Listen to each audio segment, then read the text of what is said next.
Olá, eu estou muito feliz de apresentar esse conteúdo para você. Você vai viajar comigo agora pela Terra Santa, em Israel. Lugar de fé, de comunhão, lugar de Espírito Santo agindo em nós. E com muito carinho nós montamos o melhor da nossa viagem, para que você delicie e se veja lá. Quem vai a Israel uma vez, nunca mais é o mesmo. Então, aperta os cintos e vamos juntos, eu e você na Terra Santa. Deus te abençoe. Estamos em território israelense, chegamos em Israel, Shalom! Descemos a Jordânia, passamos por imigração e agora já entrando no ônibus para começar a nossa peregrinação na Terra Santa. Começando pela cidade mais antiga do mundo em atividade, Jericó. Serão dias incríveis aqui em Jerusalém, Israel, Galileia, Nazaré, Belém e você não perde por esperar. Vem com a gente. Bem-vindos a Israel, Shalom! Estamos em Jericó, a cidade mais antiga do mundo atual, e eu estou atrás de um sicômoro, a mais conhecida Figueira Brava. Aqui é rota comercial, Jesus esteve aqui muitas vezes, aqui encontrou o cego Bartimeu, aqui começou o seu ministério depois do batismo, mas aqui nesse caminho, um baixinho queria vê-lo. Ele tinha muita curiosidade, ele não queria tocar, ele não queria falar, ele queria ver. E olha que interessante, Jesus se afasta da multidão que quer tocar para encontrar alguém que só quer ver. O que atrai Jesus realmente é o que o coração quer, não é a necessidade, sabe? O que atrai Jesus é o coração, E tinha um baixinho lá em cima querendo ver. Jesus já chega dizendo, Zaqueu, conheci o nome dele, desce depressa porque hoje tem salvação na sua casa. Zaqueu desce, ele não precisa de um curso de libertação. Ele ouve Jesus, ele já começa a vomitar seus pecados, dizendo, olha, se eu lesei alguém, eu vou devolver 4 vezes. Olha, eu vou dar metade dos meus bens, porque a presença liberta. Esse foi um lugar incrível que fez um publicano, que todo mundo criticava, se tornar salvo. Jesus disse que não veio para aqueles que não precisam, mas veio para aqueles que precisam de cura e libertação. Sicômoro, a árvore que Zaqueu subiu.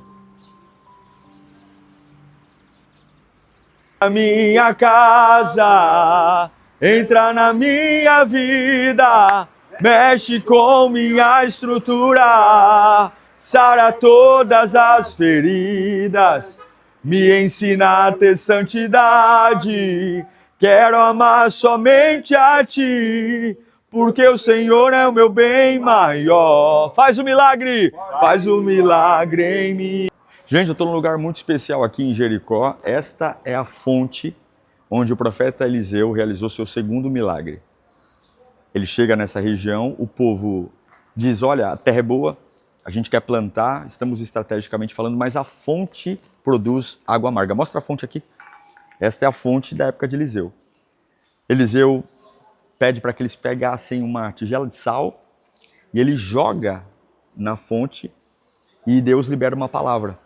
A palavra de que as águas amargas se transformariam em águas potáveis e nunca mais teria água amarga. E até os dias de hoje, a água flui e brota de forma potável. Toda a cidade de Jericó, se você perceber, tudo aqui está fechado, protegido, mostra aqui o telhado, e aqui está fluindo, ó, vem para cá. Aqui está fluindo porque a cidade de Jericó bebe desta água e se alimenta dela até os dias de hoje.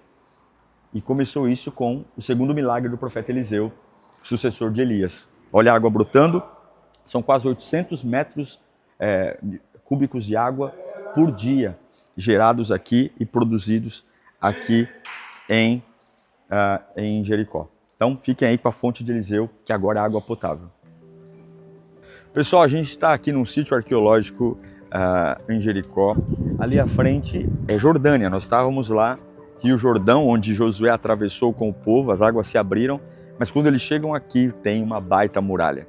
Deus diz para ele 3 vezes, Josué, ser forte e corajoso, ser forte e corajoso, ser muito forte e muito corajoso. Por quê? Porque tem uma cidade fortificada. 2 espias são enviados, Raabe, que morava sobre os muros, permite que os espias venham e quando o rei consulta, ela entende que aquele povo que sai do Egito é um povo abençoado. Ela não quer mais os deuses que estavam aqui dentro das fortalezas, ela quer o Deus dos hebreus. E ela protege os espias e aí começa a jornada. 7 dias de voltas. 7 dias, 2 milhões de pessoas rodeando essa cidade. E no 7º dia, 7 voltas.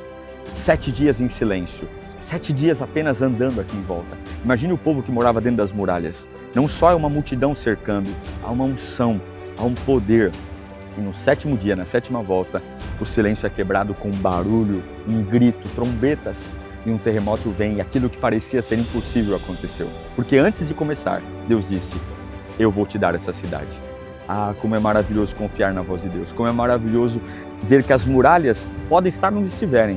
Deus sempre vai cumprir o que diz. E aí, vida. O lugar que parecia ser um fim se tornou uma avenida em direção a Jerusalém. Essa é Jericó. Vou mostrar para vocês já já restos daquilo que caiu pelo poder de Deus. Vem comigo.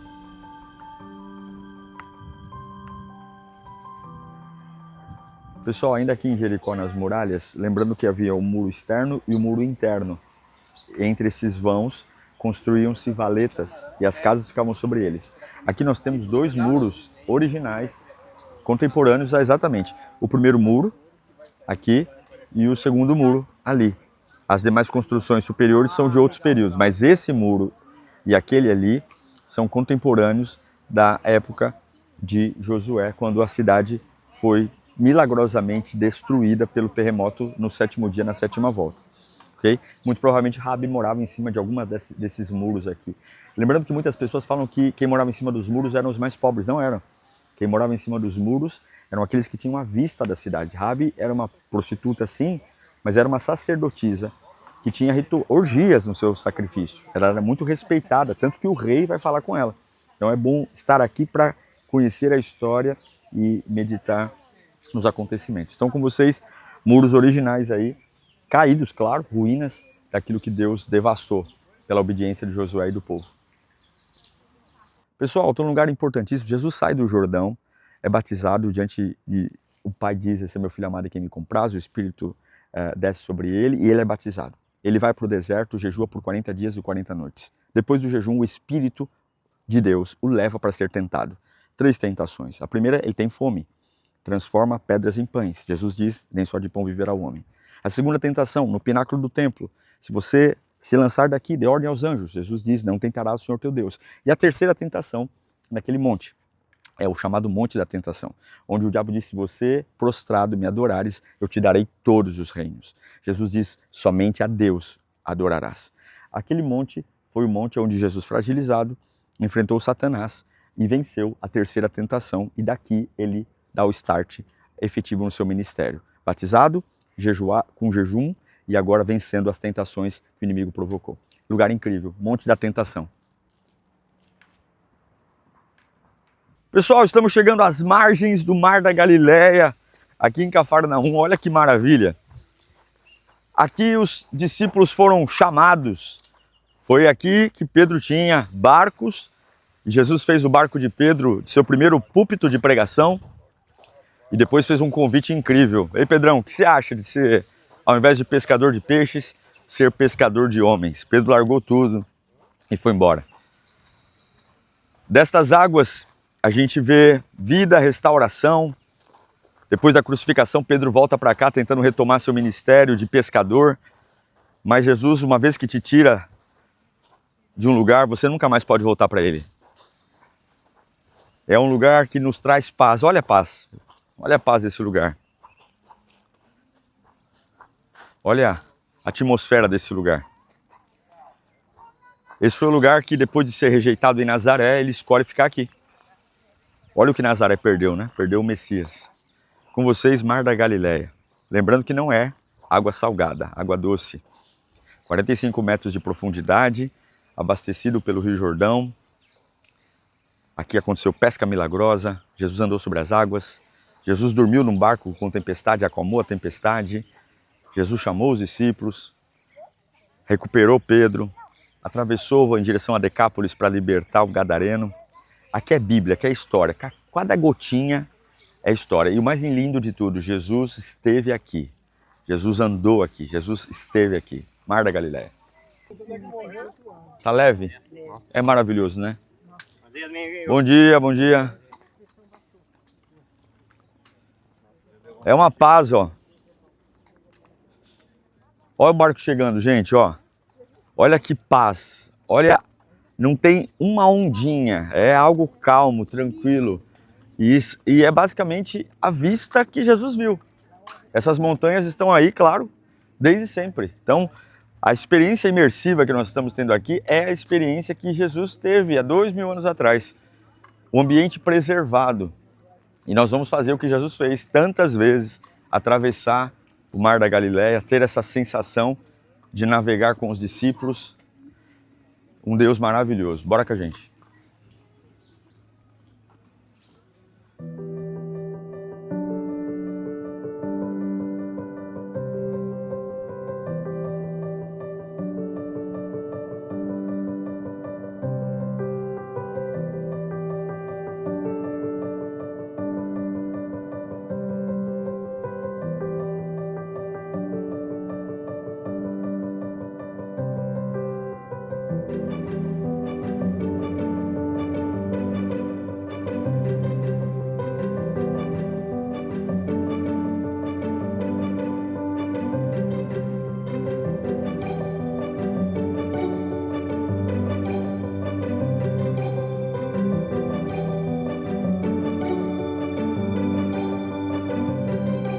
Passeio transformador, saber que Jesus esteve aqui neste local e que da mesma forma que ele acalmou a tempestade tantas vezes, ele está fazendo isso comigo, com a minha família, foi realmente incrível. Jesus esteve presente no barco em todo momento.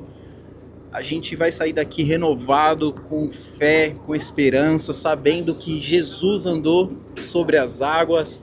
Foi aqui que ele chamou os seus discípulos. Está sendo incrível, gente.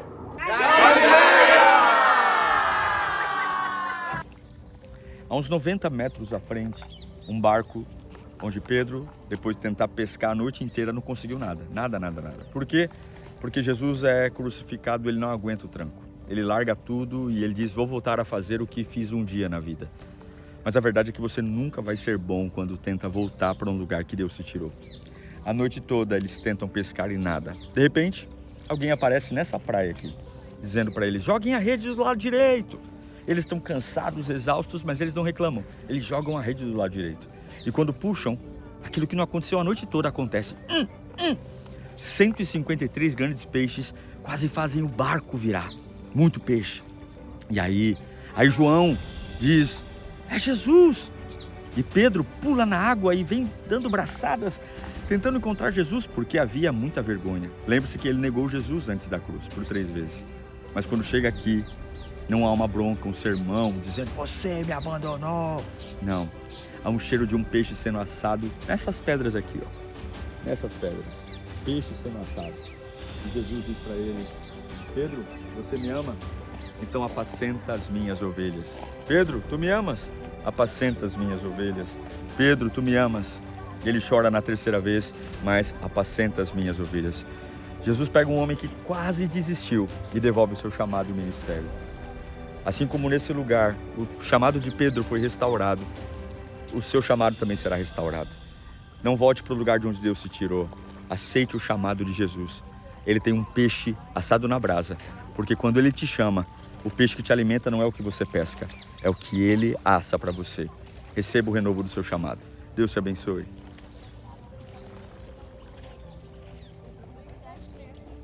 Eu estou no Monte das Bem-aventuranças. Aqui Jesus compõe Mateus dos 5 ao 7. Coisas incríveis são ditas aqui, como por exemplo a oração do Pai Nosso. Ou não se preocupe com o dia de amanhã, basta para cada dia o seu próprio mal. Antes, buscai primeiro o reino dos céus e a sua justiça, e todas as demais coisas vos serão acrescentadas. Coisas que mudam a nossa vida. É uma perspectiva de visão. É ver a vida pelos olhos do céu, assim na terra como no céu. É Cristo. Eu estou à beira do Mar da Galileia, você vai ver aqui adiante. E nesse monte haviam pedras como essas aqui, pedras de calcário, pedras vulcânicas. E aqui Jesus ensinava, ministrava com paixão, com vida. As pessoas realmente foram transformadas. É o sermão mais importante da história pregado aqui no Monte das Bem-aventuranças. Aqui Jesus ensina que bem-aventurados são aqueles que têm fome e sede de justiça, porque serão fartos. A palavra transforma, a palavra apaixona, a palavra revela, a palavra dá destino. E esse é um monte de palavra, é um monte de vida. A Bíblia diz, céus e terra passarão, mas as palavras do Senhor nunca vão passar. Medite nisso, pense nisso, a palavra te protege. E eu declaro que você possa ter um encontro com a palavra, assim como estou tendo aqui no Monte das Bem-aventuranças, aí no Brasil. Deus te abençoe.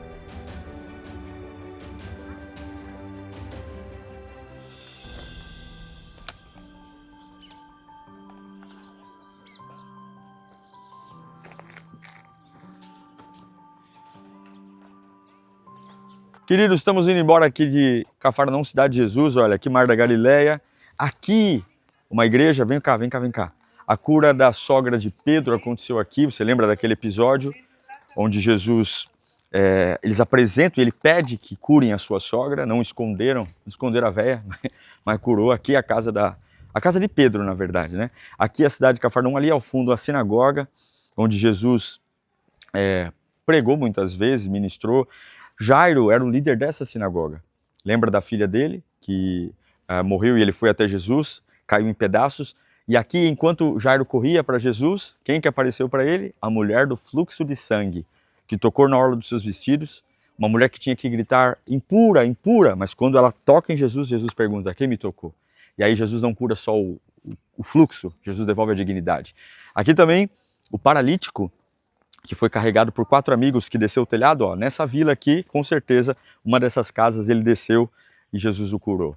O centurião de Cafarnaum, foi aqui também muitos milagres, porém um lugar que viu muita glória de Deus, mas essa Cafarnaum foi amaldiçoada. O que tem aqui hoje? Nada, um museu, ninguém mora aqui, ninguém vive aqui, porque onde você quer milagre e não quer compromisso com Deus, vira museu.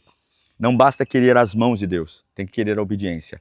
Bem-vindos a Cafarnaum, a cidade de Jesus. Jesus esteve aqui, morou aqui, transformou aqui. E eu espero que tudo que aconteceu aqui vá para você, mas creia na Bíblia. E dali começa o plano de salvação. Do batismo do Jordão, deserto, jejum, 40 dias, 40 noites. Depois do jejum, o Espírito leva para ser tentado, as 3 tentações, o pão, o pináculo e o monte. Mas ninguém pôde pará-lo. O que é o batismo, gente? Isso é importante nós frisarmos. O batismo, para mim, biblicamente, é um ato de obediência. A gente vai mostrar que a gente não vive mais. Então aqui representa 2 lugares. O primeiro é uma sepultura, velho homem. E ao mesmo tempo uma maternidade. A obediência, ele mandou fazer. A gente não batiza porque gosta. A gente batiza porque ele mandou fazer. O batismo foi a primeira ordenança. Qual foi a segunda? A ceia. Jesus deixou 2 ordens, batizem-se e ceiem. O batismo é o ato de céus abertos. Eu acredito que quando nós somos batizados nas águas, não é só o batismo da água, é o batismo com o Espírito. Alguns confundem o dom de línguas com o batismo com o Espírito Santo, não tem nada a ver. O dom de línguas é uma evidência do Espírito Santo. O batismo com o Espírito Santo acontece com a fé, com o crer. Nós acreditamos que, assim como Jesus, o Espírito o selou nas águas, quando batizamos também somos selados com o Espírito Santo, somos moradia de Deus. Pessoal, terminamos agora o batismo no Jordão. Quem foi batizado aí, gente? Nas mesmas águas que Jesus foi batizado por João Batista, nós tivemos a experiência de renovar nossos votos, a nossa fé, confessando que Jesus é o único e suficiente Salvador, os pecados sepultados e uma vida completamente nova. Glória a Deus pela vida. Quem crer e for batizado será salvo. Somos salvos em Jesus. Onde está a morte, a tua vitória? Onde está o inferno, o teu aguilhão? Tragada foi a morte pela vida, e o meu Redentor, Jesus Cristo, vive! Glória a Deus! Glória a Deus! Monte Carmelo, lugar de transformação, batalha e sangue. Quem propôs o desafio foi Elias. A associação de Acabe com Jezabel destruiu a fé do povo. A idolatria entrou forte, mas aqui não. Aqui era o tudo ou nada, aqui era o lugar onde Deus falou, chega de patifaria, chega de idolatria, vamos para o combate. Elias não tem medo do combate, você não pode ter medo do combate. E aqui ele vai para cima. Ele diz, eu confio em Deus, façam o que vocês quiserem fazer e eu vou orar e as coisas vão acontecer. Aqui nesse monte, depois de orar, o fogo caiu e há Deus em Israel.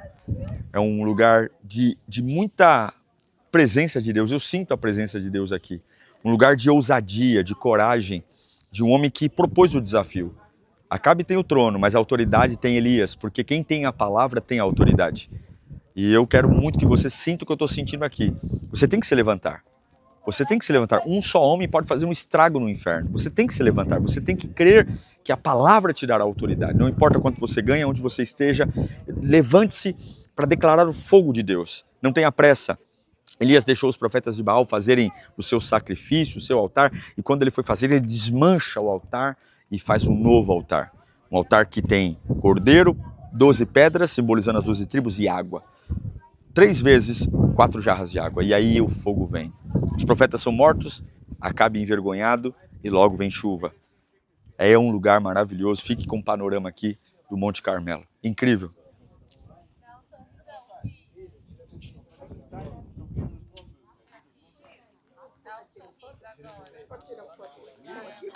Senhor, Deus de Abraão, de Isaque e de Israel, que hoje fique conhecido que tu, não Baal, não Azerá, que tu és Deus em Israel, que sou teu servo, e que fiz todas essas coisas por ordem tua. Deus me mandou. Responde-me, ó Senhor, oh glória a Deus. Responde-me, ó Senhor. Responde-me para que este povo saiba, porque só assim eles vão saber, para que esse povo saiba que tu és Deus e que fazes o coração deles voltar para ti. Então o fogo do Senhor, aleluia, o fogo do Senhor caiu e queimou completamente o holocausto, a lenha, as pedras e também secou a água da valeta. E sabe qual foi a resposta do povo? Versículo 39, o Senhor é Deus. O Senhor é Deus. O Senhor é Deus. Ao Rei eterno, imortal, invisível, mais real, a Ele ministramos o louvor. Coroamos a ti, ó Rei Jesus. Coroamos a ti, ó Rei.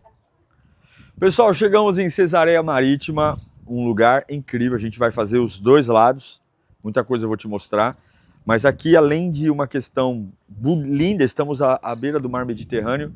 Muita coisa aconteceu aqui. O apóstolo Paulo ficou preso 2 anos aqui, vindo de Jerusalém para cá, depois Roma. Aqui também nós tivemos a salvação do primeiro gentil registrado, Cornélio. O apóstolo Pedro teve em Jope uma revelação dos animais impuros e o Cornélio aqui teve uma visão. E aí nós temos a expansão do evangelho para os gentios. Então é um lugar bíblico, muito poderoso, e eu tenho certeza que você vai ser poderosamente abençoado com essa experiência aqui em Cesareia Marítima. Vem com a gente. Aqui, Cesareia de Filipe e Cesareia Sebástia, que é a antiga Samaria dos tempos bíblicos. Então, no caso de Cesareia Marítima, foi um sonho do nosso já famoso Herodes o Grande. Queridos, estamos aqui num teatro em Cesareia Marítima, um teatro construído por Herodes o Grande, em homenagem a César. E nesse lugar aqui nós tínhamos entretenimento, mas também muitos cristãos e judeus foram mortos. Essa estrutura é uma estrutura romana, muito próxima ao que é o Coliseu em Roma. Então, para entreter, também se matavam cristãos e judeus aqui. O que é importante é entender a acústica, a beleza, a imponência. Nós estamos à beira do mar Mediterrâneo e é uma arquitetura simplesmente fantástica, incrível. Muita excelência e também, ao mesmo tempo, os romanos muito sanguinários, né? Então, fiquem aí com as imagens do teatro romano aqui em Cesareia Marítima, 1 século antes de Cristo. Foi aqui que ela foi fundada. Pessoal, nós estamos aqui em Cesareia Marítima e aqui recentemente foi encontrado a prisão de Herodes, ou seja, a prisão do governador. Nessa prisão, Paulo é trazido, ele é preso em Jerusalém, é trazido para cá e aqui ele fica 2 anos antes de ir para Roma. Nós vamos entrar dentro da cela onde o apóstolo Paulo esteve por 2 anos aqui em Cesareia Marítima.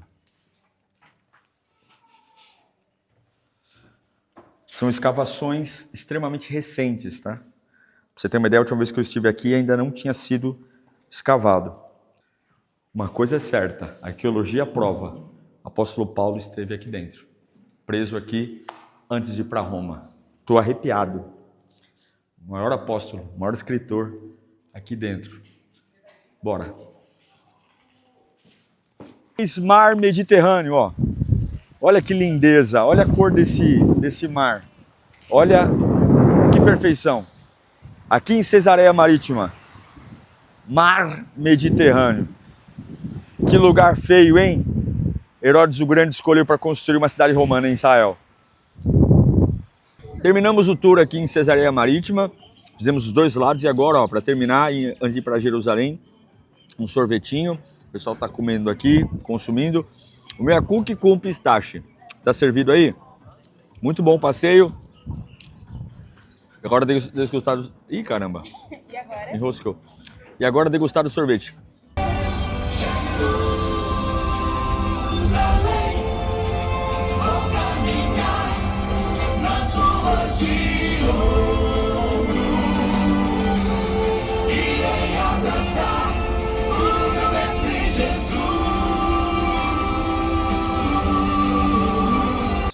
Eu quero que você levante o cálice. Nós vamos ouvir uma canção, mas antes eu quero que você repita comigo. Deus, eu vim aqui por tua causa. E assim como em Jerusalém, a morte foi devorada pela vida, eu declaro ressurreição na minha vida. Ressurreição na Cidade Luz. Em nome do Pai, do Filho e do Espírito Santo. E para você, uma aula de hebraico, fácil. Reveinu, repita, Reveinu, Shalom, Aleichem. Reveinu, Shalom, Aleichem. E para ficar fácil, Reveinu, Shalom, Aleichem. Reveinu, Shalom, Aleichem. Reveinu, Shalom, Aleichem.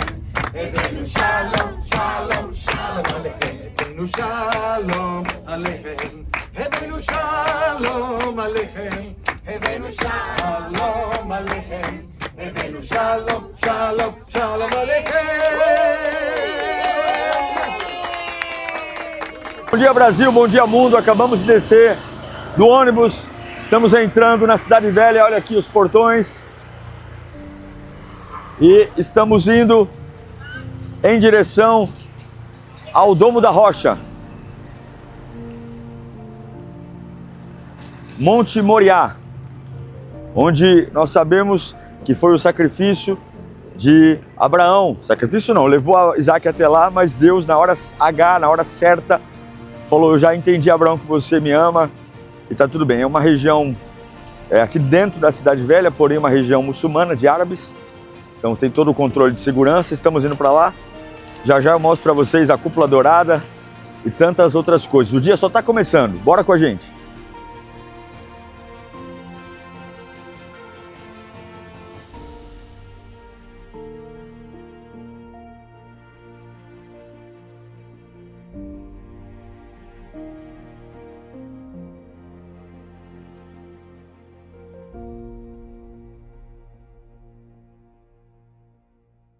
Pessoal, acabamos de entrar na esplanada do templo, aqui no Monte Moriá.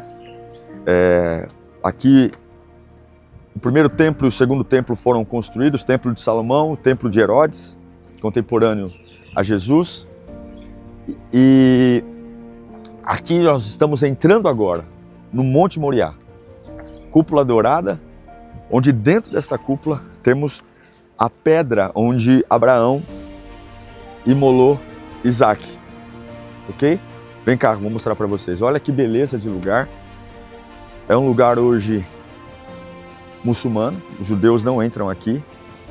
Isso é um problema, porque os judeus veem esse lugar como um lugar santo, o lugar do templo do lugar do Santo dos Santos, do lugar do sacrifício de Abraão, e tudo que lhes restou foi o Muro das Lamentações. É o limite que o judeu tem hoje para chegar até aqui. Nós estamos aqui porque somos turistas, mas é um lugar muçulmano. Mas olha a beleza desse lugar.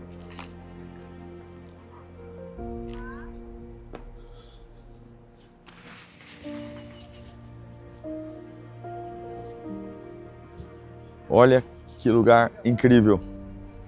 E para nós cristãos é a nossa história.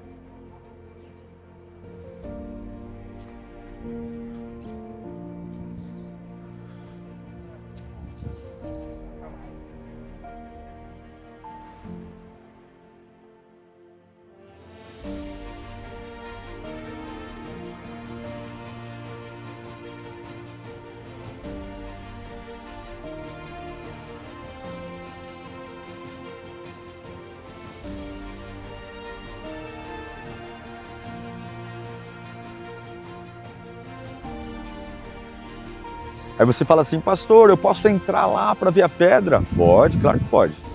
Eles vão fazer duas perguntas. Eles vão perguntar, você reconhece Alá como o único Deus e Maomé como seu profeta? Se você disser sim, você pode entrar. O problema é quem é que vai falar isso. Você obrigatoriamente, para entrar dentro dessa cúpula, ou da mesquita que está ali atrás, que é a segunda mesquita mais importante para os muçulmanos, depois de Meca, você tem que negar sua fé e aceitar a fé islâmica. É óbvio que nós nunca faremos isso, por isso que eu nunca vou entrar lá, porque nunca vou renegar minha fé cristã. Queridos, estamos aqui de frente a um lugar muito importante para o passado e para o futuro. Porta Dourada. Jesus, cumprindo as profecias, vem a Jerusalém para iniciar o plano de salvação. E é aqui que num domingo de Ramos, ele entra montado num jumentinho, desce o Monte das Oliveiras que está atrás desses muros e passa em direção a Jerusalém. Aqui ele é saudado, cumprimentado, e aí inicia-se o plano ou o processo de prisão, cenáculo, estabelecimento da última ceia, e você conhece a história. Mas também existe uma profecia no livro do profeta Ezequiel, onde por essas mesmas portas que Jesus passou, hoje fechadas, hoje estamos numa região muçulmana, por essas portas o Messias virá, descendo o Monte das Oliveiras. É importante frisar que nós temos um cemitério aqui atrás. E Jesus não vai passar entre os mortos. A profecia diz que ele desce do Monte das Oliveiras, passa pelo Vale do Cedron e haverá uma grande rachadura, onde um grande caminho será aberto. Ele não vai passar entre os mortos. Haverá uma grande fenda aberta ao chão, onde ele vai passar por essas portas que estão fechadas hoje e ter acesso ao templo, onde estabelecerá o seu governo milenar aqui na Terra. É realmente um lugar que nos mostra o passado e nos mostra o futuro, a esperança da volta de Jesus, Monte das Oliveiras, passando pela Porta Dourada, estabelecendo o seu reino na Terra. Maranata, ora vem, Senhor Jesus. Queridos, eu estou no mirante do Monte das Oliveiras. Atrás de mim, um cartão postal de Israel. Olha lá, cúpula dourada, muralha, tantas coisas especiais, mas eu quero falar desse lugar. A Bíblia diz que Jesus ministrava e ensinava nas sinagogas, se despedia e subia sozinho para orar aqui. Todo aquele que ensina precisa se abastecer. Mesmo sendo Deus, ele vinha se abastecer. Foi desse monte que ele desce com um jumentinho em direção à cidade de Jerusalém para o domingo de Ramos, a entrada triunfal. Mas também há uma promessa. É neste monte que ele ascendeu aos céus 40 dias depois da ressurreição e disse, eu voltarei. E o profeta Zacarias diz que é neste monte que ele descerá em glória e colocará os seus pés sobre o Monte das Oliveiras. E aqui voltará a Jerusalém para reinar e estabelecer o seu reino. Não é só um lugar de contemplar a sua ida, mas também contemplar e esperar. Maranata, ora vem, Senhor Jesus. Ele voltará. Aqui no Monte das Oliveiras, em Israel, a nossa fé e a nossa esperança é renovada, porque o nosso Deus está vivo e voltará para nos buscar. Maranata, ora vem, Senhor Jesus. Com vocês, Monte das Oliveiras. Mas eu tenho uma esperança. Neste monte, Jesus voltou aos céus.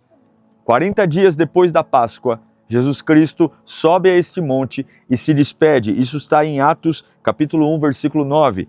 Tendo dito isso, foi elevado às alturas enquanto eles olhavam e uma nuvem encobriu, olha para o céu, e uma nuvem encobriu a vista deles. Então voltaram para Jerusalém do Monte das Oliveiras. Nesse lugar Jesus volta ao Pai, mas há uma promessa. Zacarias capítulo 14, versículo 4 diz que naquele dia os seus pés estarão sobre o Monte das Oliveiras. Monte das Oliveiras, a leste de Jerusalém, e o monte se dividirá ao meio, formando um grande vale. Nós acreditamos que Maranata, ora vem, Senhor Jesus. E é essa a nossa esperança. Nós amamos a igreja, nós amamos ter responsabilidades na igreja, nós amamos, mas nós não estamos trabalhando para o hoje, estamos trabalhando para o amanhã. A Bíblia diz que aquele que está em pé, cuide-se para que não caia. A Ele a glória,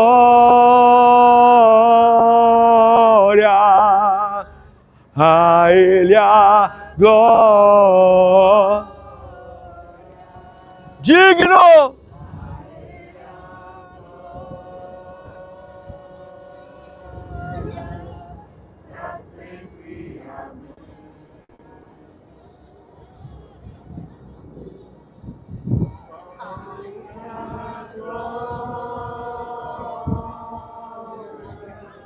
Jesus é o Salvador, Jesus é a nossa vida, Jesus é o amor da nossa vida, Jesus nos transformou, Jesus nos restaurou, Jesus é a nossa esperança, Jesus é a nossa paz, Jesus é o nosso futuro. Levante o nome de Jesus, levante o nome de Jesus, levante o nome de Jesus ao mais alto lugar, levante o nome de Jesus. Jesus é a esperança, Jesus é a salvação, Jesus é a vida, Jesus é o nosso ser, Jesus é tudo que temos, Jesus é o Yeshua HaMashiach, Jesus, levanta a tua mão, meu irmão, levanta, adore Ele. Ele não é adorado por todos aqui, Ele não é reconhecido por todos aqui, mas nós reconhecemos, Jesus é o Senhor, Jesus é o Messias, Jesus é o Salvador. Você precisa ver com os olhos da fé, você aqui, onde eu estou? Getsemane. Aqui, nesse jardim, Jesus Cristo suou gotas de sangue. Aqui ele sentiu a agonia e iniciou o plano de salvação. Foi aqui que ele foi preso. Você tem que vir aqui, você tem que sentir o que eu estou sentindo aqui. Eu convido você para estar comigo nessa experiência aqui em Israel. Eu espero por você. Pensa isso de forma muito suave, mas ele sentiu, ele não praticou, mas ele sentiu o que aquele que comete o pecado sente quando se suja no pecado.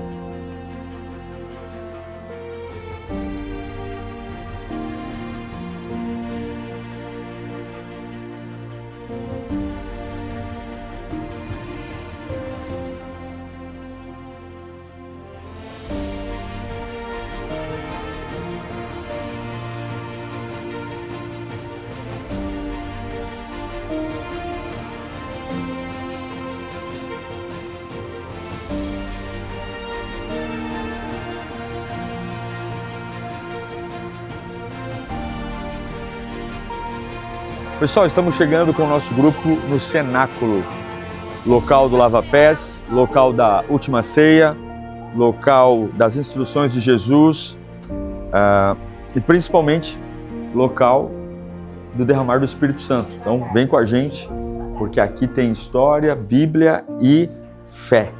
Vem com a gente. Queridos, estou entrando no cenáculo, 4 coisas muito importantes aconteceram aqui nesse lugar. A primeira delas, o lava-pés. Jesus Cristo lava os pés dos discípulos aqui e mostra o maior sinal de humildade. Vem cá. Segunda coisa, nesse lugar, a última ceia é celebrada. Jesus pega o pão e diz que é o corpo dele que vai ser partido e o cálice da nova aliança. Nesse lugar, Judas manifesta a sua traição e vai vendê-lo. E aqui, depois de 40 dias que Jesus ressuscitou, nós sabemos que ele ressuscitou, passaram-se 10 dias e aí nos 50 dias depois da ressurreição, estavam todos aqui buscando a Deus em uníssono, uma só fé, uma só visão. Veio um vento impetuoso, encheu a casa, foram batizados em outras línguas, um poder do Espírito tomou o ambiente. E esse lugar é o lugar do Pentecoste. Cenáculo, lugar do Pentecoste, lugar do derramamento do Espírito Santo de Deus, que nos inflama até hoje, que nos enche até hoje, que nos abastece até hoje. Cenáculo. Na noite que ele foi traído, ele tomou o pão e, tendo dado graça, ele partiu o pão e disse: esse é o meu corpo, que será partido por vós. E semelhantemente, depois de partir o corpo, ele toma o cálice em suas mãos e disse: esse é o cálice da nova aliança do meu sangue. Fazei isso todas as vezes em memória de mim. Cumprindo a profecia do profeta Isaías de 700 anos antes. Então, daqui, ele parte o pão, terceiro grande acontecimento. Judas Iscariotes sai daqui e vai cumprir o plano.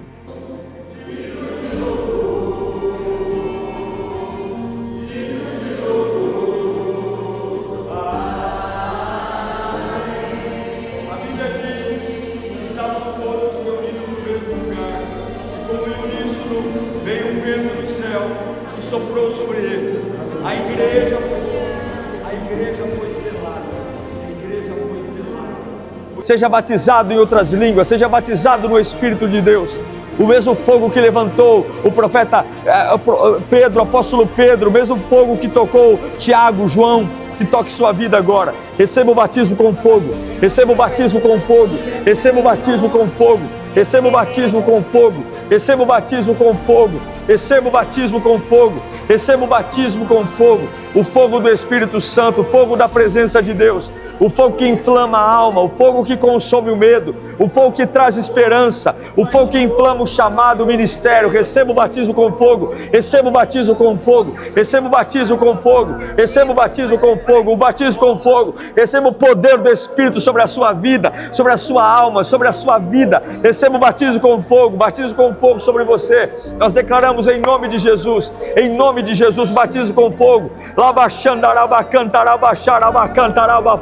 Nós recebemos a autoridade do Espírito Santo. Pessoal, eu estou em Belém, mais precisamente Campo dos Pastores. Já nós vamos na Igreja da Natividade, onde realmente Jesus nasceu.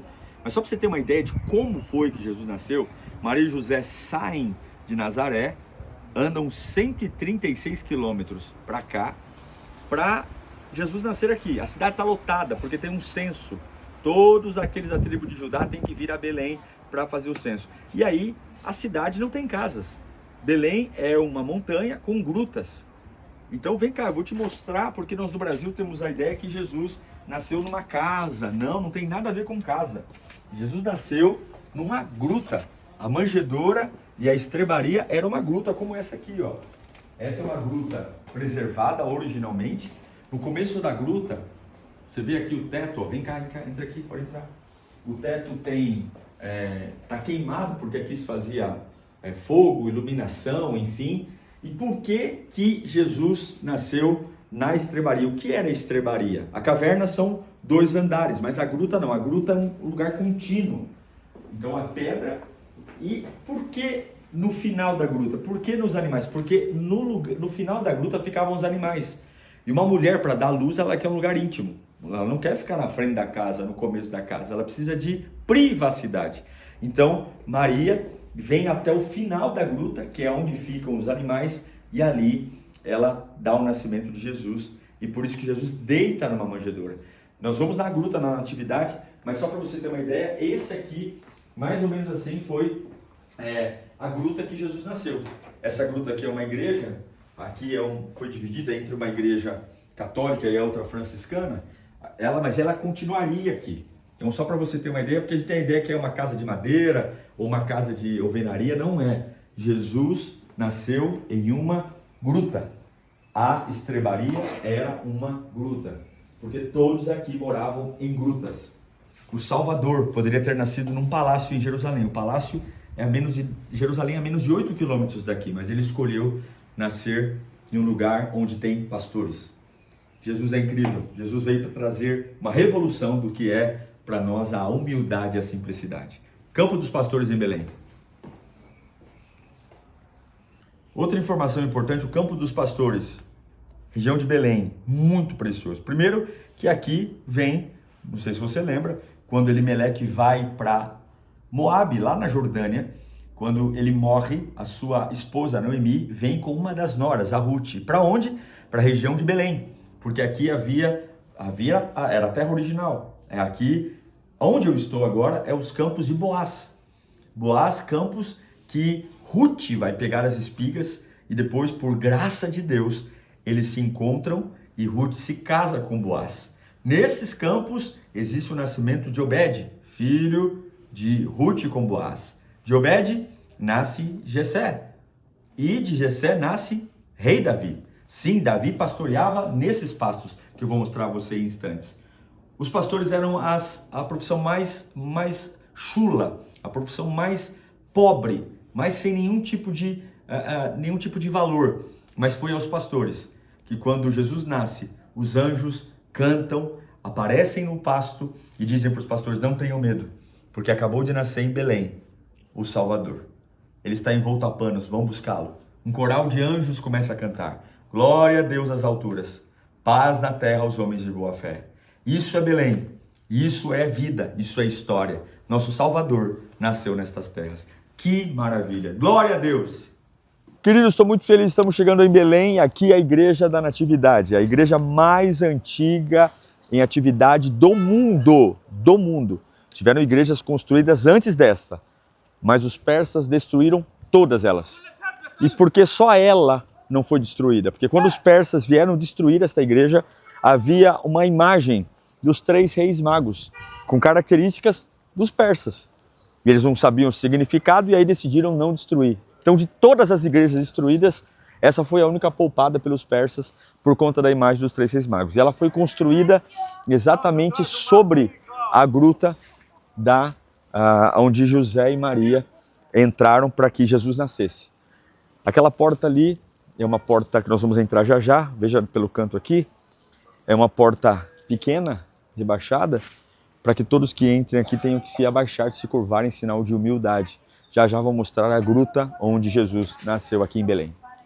Queridos, nós vamos entrar agora na Igreja da Natividade. Essa porta, se você perceber, ela é mais baixa para que todos tenham que se curvar quando forem entrar. Todos se abaixam ao entrar para a igreja, sinal de humildade e reverência, como eu vou fazer agora aqui.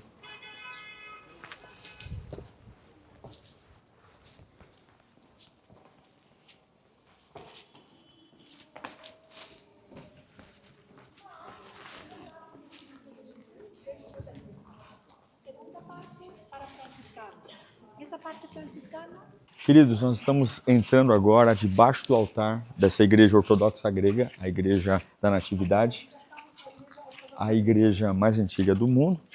E agora nós vamos entrar para conhecer um lugar muito importante, que é a gruta onde Jesus nasceu e o lugar da manjedoura. Vamos lá.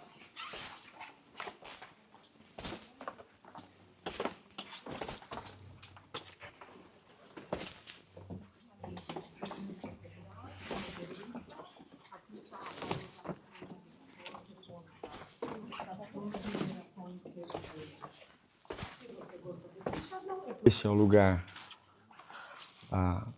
da estrebaria, onde Maria veio, e aqui nós temos um piso do ano 1700, mas aqui, dentro dessa estrela de 14 pontas, que simboliza as 14 gerações de Jesus, de Abraão até o nascimento dele, por isso 14 pontas, aqui dentro dessa estrela tem a rocha original da época de Jesus da gruta, eu posso tocá-la aqui, de 2000 anos, onde Jesus nasceu nesta gruta. Queridos, um lugar muito importante aqui, ó, de toda essa gruta aqui foi conservada há 2000 anos atrás. Você vê que existem, o topo da gruta está queimado, fogo, né, da região, e essa era a região, o lugar onde os animais ficavam. E aqui, o lugar onde, segundo a tradição católica, claro, a manjedoura de Jesus foi colocada. Então aqui o menino Jesus, os cruzados levaram já os restos, né, históricos da manjedoura na época da destruição, mas segundo a tradição, esse é o lugar onde o menino Jesus ficou após nascer aqui na gruta em Belém, aqui na Igreja da Natividade. Lembrando que é uma gruta, como no vídeo anterior que nós vimos, aqui ó, agora nós temos o teto, não aqui o teto da igreja, claro, mas aqui nós temos, olha, como mostrei a você no Campo dos Pastores, toda a gruta preservada de 2000 anos atrás. É isso aí.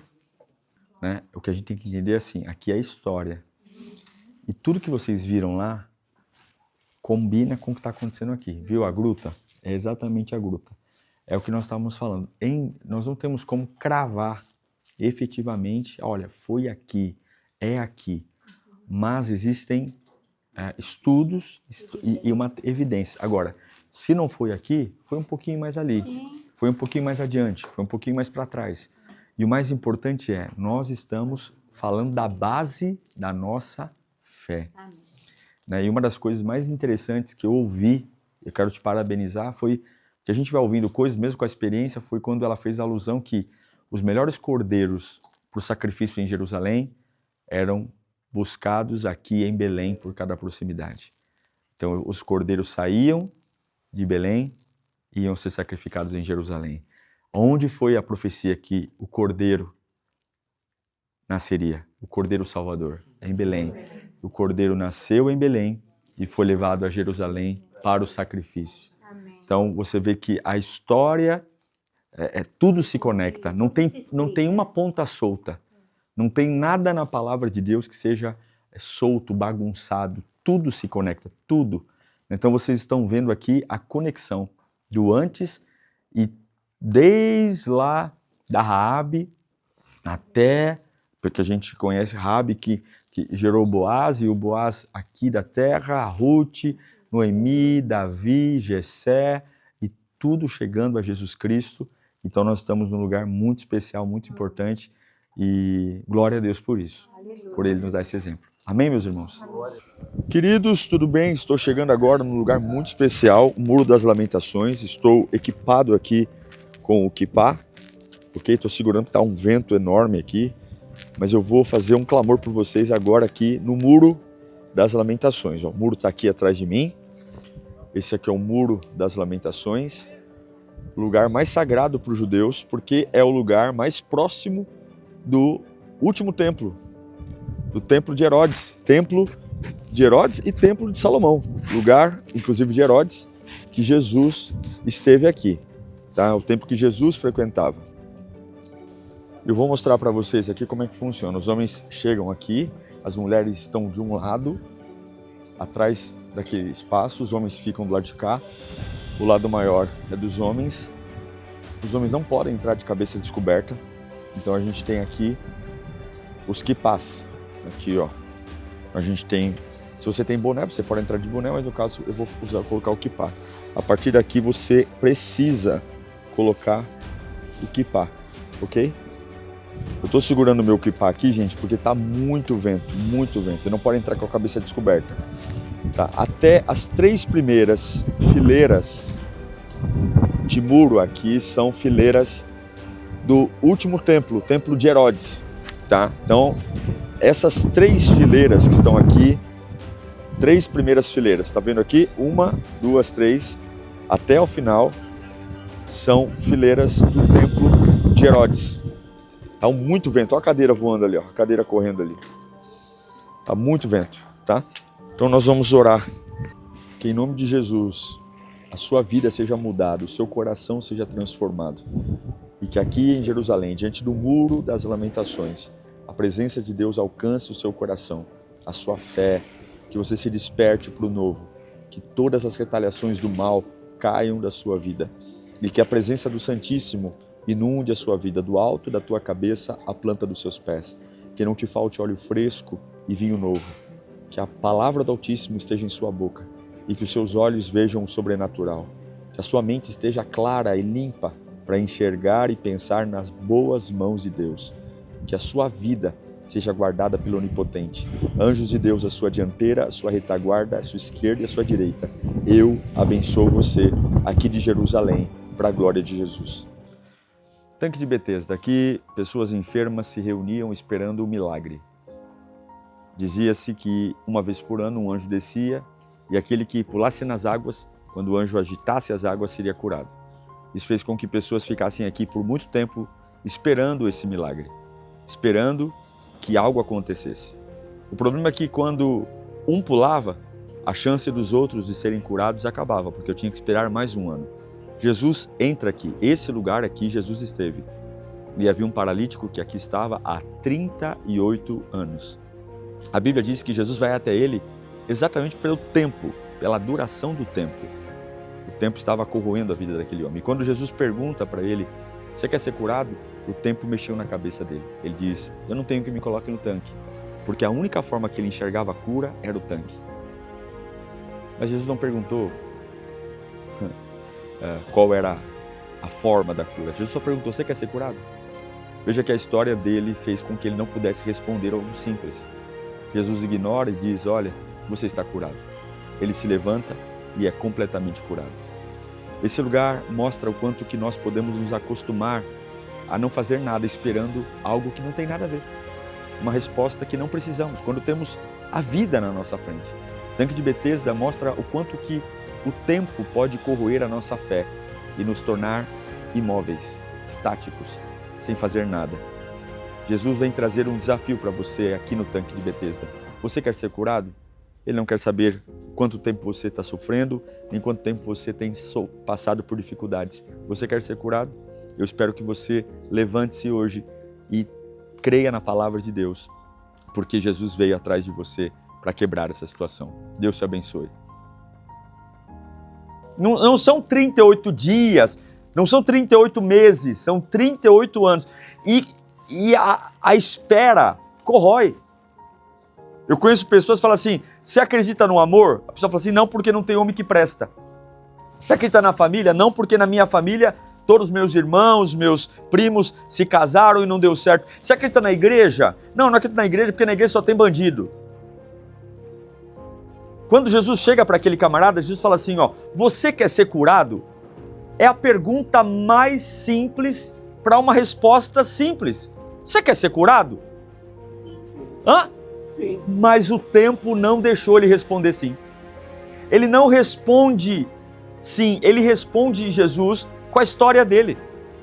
A devolução, quando o Messias diz, você quer uma vida nova? Você quer ser feliz no amor? Você quer prosperar? Você quer viver liberto? Ele não consegue dizer sim, ele diz o seguinte, eu não consigo fazer o que o senhor está dizendo, porque na minha cabeça eu coloquei algo, alguém precisa me ajudar a chegar lá. Eu não tenho quem me coloque no tanque. Quem estava matando aquele paralítico não era a paralisia, era a história que ele aprendeu a contar sobre si mesmo. Quem estava matando aquele homem era o que ele colocou na cabeça, quando todo mundo dizia, rapaz, faz alguma coisa, sai dessa vida, muda. Eu não tenho que me coloque no tanque, não me cobre, não fale alto comigo. Você sabe o que eu passei? Você sabe quanto tempo eu estou esperando alguém me colocar no tanque? E eu sou pastor e eu sei quantas pessoas na igreja, a gente fala assim, fulano, vem servir na igreja. Você sabe quantas igrejas eu servi e me magoaram? Porque a dó é dizer para o outro, olhe para mim como alguém inferior a você. Olhe minha miséria, me dê um dinheiro, me dê uma esmola. E a esmola só mata a fome de hoje. Eu quero declarar em nome de Jesus Glória. A cura sobre a nossa vida hoje. Aleluia. Que esse Deus que foi ao encontro do paralítico venha ao nosso encontro nesse momento. Que esse Deus que foi ao encontro do paralítico 38 anos, Ele vai nos curar. Nós vamos apresentar a Deus nesse tanque de Betesda a nossa história, a nossa vida. E eu quero declarar um novo tempo. Nada é impossível. Meu Deus, quanta glória. Meu Deus, em nome do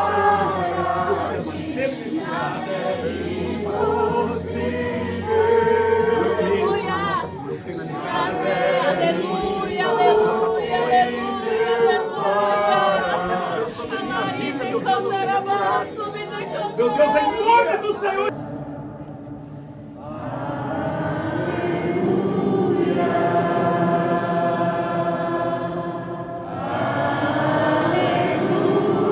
Aleluia.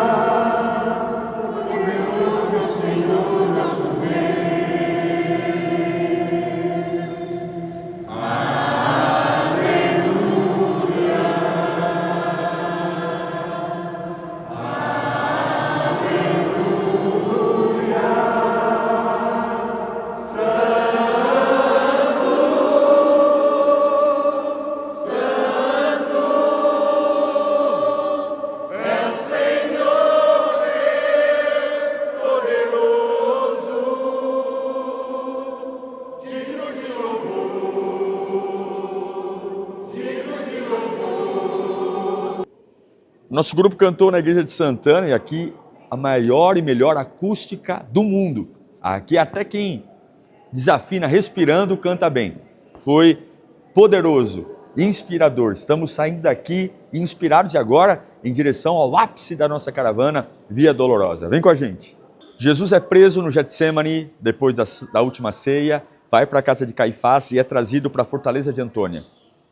Julgado aqui e condenado, Pilatos coloca diante do povo Jesus e Barrabás, e o povo escolhe Barrabás. Jesus é duramente flagelado, ele apanha aqui, e aí colocam sobre ele uma coroa de espinhos e uma cruz pesada. Nesse lugar começa a Via Dolorosa. Jesus daqui vai em direção para fora da cidade, ao Monte Caveira, ao Gólgota, para cumprir o plano de salvação.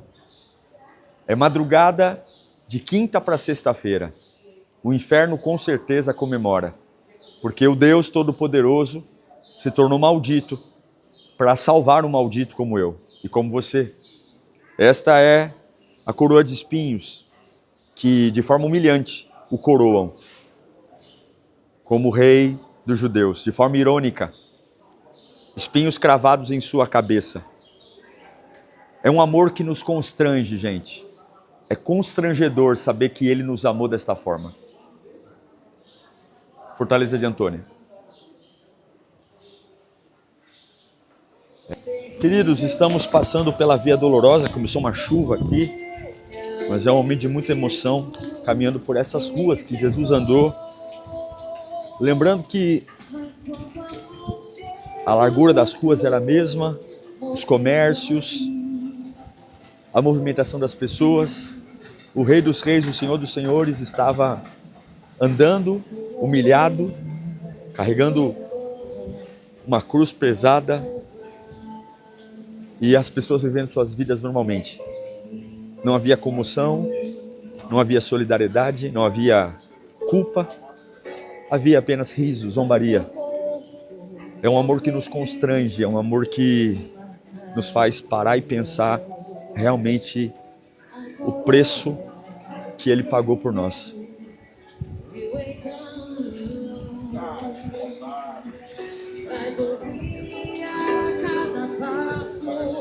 Estamos com um grupo passando por algumas estações e essa é a quinta estação da Via Dolorosa. E aqui nessa segunda tradição católica, claro, Jesus precisa de ajuda, Simão Cirineu é chamado para ajudá-lo, na verdade os guardas romanos o enviam, e aqui teria Jesus se apoiado aqui. Claro que é uma tradição católica, mas para nós, como inspiração, nos lembramos dos relatos bíblicos aqui na Via Dolorosa. Vamos continuar com a gente até o ápice, que é o Monte Caveira. Vamos em frente. Vamos lá!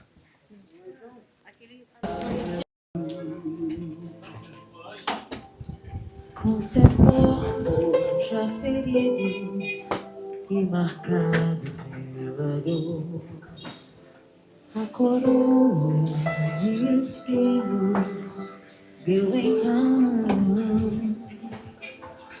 mas ouvia a cada passo escárnios a ferir no coração. Pessoal, olha ali atrás. Acabamos de sair dos muros da última porta da cidade. Não conseguimos registrar toda a Via Dolorosa porque é muito grande, mas já estamos saindo da cidade. Por quê? Porque a crucificação aconteceu fora da cidade. A gente está indo em direção ao Monte Caveira, onde lá se estabeleceu a crucificação de Jesus.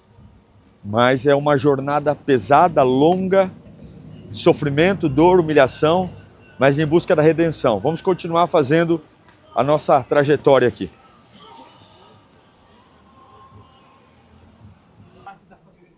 Queridos, estamos no Monte Caveira, estamos fora da cidade de Jerusalém. Jesus sai de lá depois da Via Dolorosa e aqui, não há mais, há 10 anos atrás, caiu o nariz da caveira, mas aqui é o Gólgota. Nós temos a ideia no Brasil que Jesus foi crucificado numa montanha, mas não. Havia uma indicação aqui de caveira e hoje aqui é uma rodoviária. Tá? Há 2000 anos atrás, isso aqui era plano, havia comércio, havia vida social e os romanos crucificavam no meio da cidade, exatamente com uma ideia de intimidação. Diz o seguinte: não faça como ele, porque esse é o destino de quem desobedece. Roma, quem contraria o sistema morre. Então, aqui é a indicação do Monte Caveira, Gólgota, e a crucificação de Jesus foi feita não em cima do monte, mas no nível da rua, nível social. Para escancarar mesmo a brutalidade do sistema religioso e romano que crucificou o nosso Salvador, mas não acaba aí não. A história não termina aí, vem comigo. Estou entrando no túmulo vazio, o túmulo que nos dá esperança porque não tem ninguém aqui. O corpo de Jesus ficou ali. Nós temos uma marca que aponta o túmulo de Jesus aqui, mas o mais importante de tudo, não tem corpo. As mulheres vêm perfumar, a pedra está rolada, o anjo diz: por que você procura entre os mortos aquele que está vivo? Pedro e João chegam aqui, há um lenço no chão, não há nada, Jesus está vivo. Esta é a evidência, não tem ninguém aqui, ele está em nós. Túmulo vazio. Onde está a morte, a sua vitória? Onde está o inferno, o seu aguilhão? Tragada foi a morte pela vida, o meu Redentor vive, Jesus Cristo. Quando você vê Pedro, em Atos 12, preso, quando o anjo vai tirar Pedro da cela, o anjo diz para Pedro pegar tudo. Você vê no texto o anjo dizendo claramente: pegue sua capa, pegue sua sandália, pegue tudo, não deixe nada. Mas quando Jesus ressuscita, ele deixa alguma coisa, um pano. E aquele pano tinha uma mensagem. Qual era a mensagem? Eu vou voltar. Deus, obrigado, Jesus. Louvado e magnificado Senhor. Oh, aleluia, Senhora. Felizes são aqueles que, sem ver, creram. Aleluia. Tomé precisou ver para crer. Mas felizes não são aqueles que viram. Felizes são aqueles que creram. Nós não vimos. Nós estamos aqui andando, e nós não vimos. Mas pelo fato de crer, nós o encontramos. Ele nos transformou. Se eu fosse perguntar aqui como foi o encontro de cada um, nós não teríamos tempo, mas nós temos histórias lindas aqui. Aleluia. A sua vitória. A sua vitória. Onde está o inferno? Onde está o inferno? O teu aguilhão. O teu aguilhão. Tragada. Tragada. É a morte. É a morte. Pela vida. Pela vida. Meu Redentor. Meu Redentor. Jesus Cristo. Jesus Cristo. Vive para sempre. Vive para sempre.